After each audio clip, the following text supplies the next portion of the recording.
प्रिय भाइयों और बहनों, इस दुनिया में हर इंसान के जीवन में कोई ना कोई दुख है।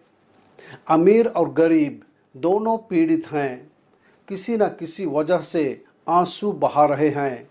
सभी मनुष्य सभी प्रकार की कठिनाइयों और कष्ट से स्वयं को मुक्त करना चाहते हैं, लेकिन जब तक हम इंसान हैं तब तक हमें कष्ट होंगे।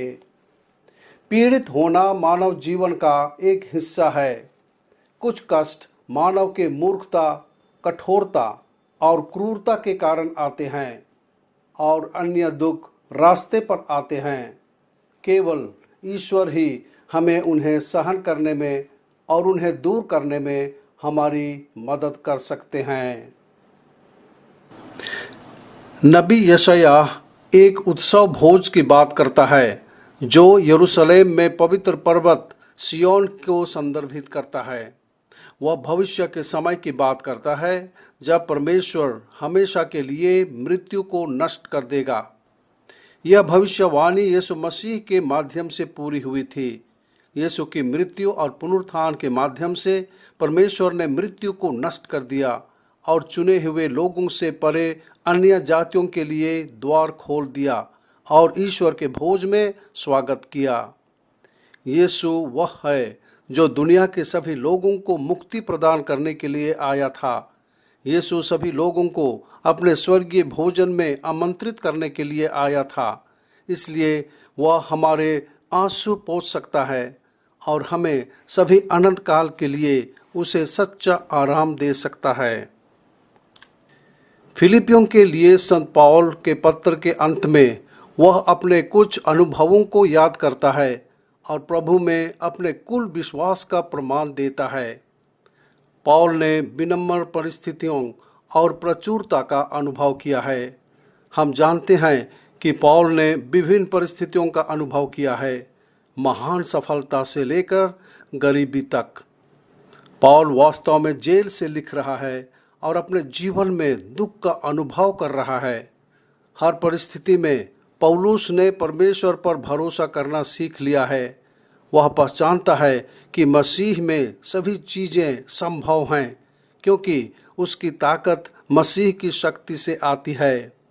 मैं उनकी सहायता से सब कुछ कर सकता हूँ।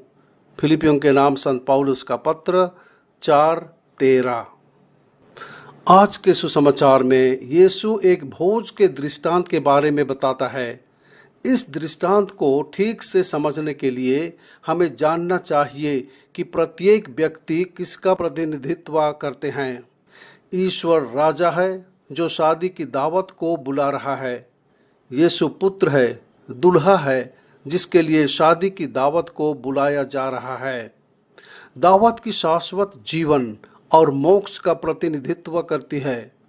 पहले सेवक जो निमंत्रण भेजते हैं वे पुराने नियम के पैगंबरों का प्रतिनिधित्व करते हैं, और शादी के मेहमान जिन्होंने निमंत्रण को अस्वीकार कर दिया और यहाँ तक कि नौकरों को मार डाला, वे भी इस्राएलियों का प्रतिनिधित्व करते हैं। और यहाँ तक कि नौकरों को मार डाला, वे भी इस्राएलियों का प्रतिनिधित्व करते हैं, क्योंकि उन्होंने अक्सर ईश्वर के दूतों को अस्वीकार कर दिया था। जब यीशु आया तो उसने नए मेहमानों को आमंत्रित करने के लिए नए सेवकों को बुलाया जो प्रेरितों का प्रतिनिधित्व करते हैं। उन्होंने किसी को भी और सभी को आमंत्रित किया, जिसमें अन्य जातियों भी शामिल थे। इस प्रकार इज़राइल ने ईश्वर के निमंत्रण को अस्वीकार कर दिया। इसका मतलब सभी को दावत में आमंत्रित किया गया था।